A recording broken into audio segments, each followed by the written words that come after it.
आता पॅनमध्ये त्याला ग्रिल केलं जाणार आणि खूपच टेस्ट एक नंबर होणार. आता बनते व्हेज परसुंदी. त्यासाठी तेल घेतलेलं आहे, थोडंसं जिरं टाकलेलं आहे आणि लसूण गेलेला बारीक चॉप केलेला आणि मिरचीसुद्धा गेलेली आहे. आणि त्यानंतर आता यामध्ये जात आहे मसाला कांदा. मसाला कांद्यानंतर पुन्हा एकदा सगळे एकत्र केले जाणार. मिरची पूड, धनेपूड, किचन किंग मसाला, जिरेपूड आणि मीठ यामध्ये गेलेलं आहे आणि पुन्हा एकदा एकत्र केल्यानंतर यामध्ये पंजाबी भाजीची ग्रेव्ही गेलेली आहे आणि व्हाईट ग्रेव्हीसुद्धा जी काजूपासून बनलेली आहे तीसुद्धा यामध्ये टाकली जाते. थोडीशी फ्रेश क्रीम आणि त्यानंतर तूप घातलेलं आहे.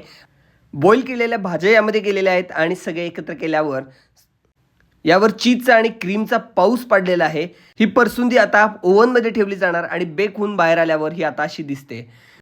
या डिशला स्मोकी फ्लेवरसुद्धा दिलेला आहे. स्टार्टरमध्ये सुद्धा खूप साऱ्या व्हरायटी आहेत. नक्की एकदा भेट द्या. ताराबाई पार्क, अजिंक्य तारा ऑफिस समोर, कोल्हापूर.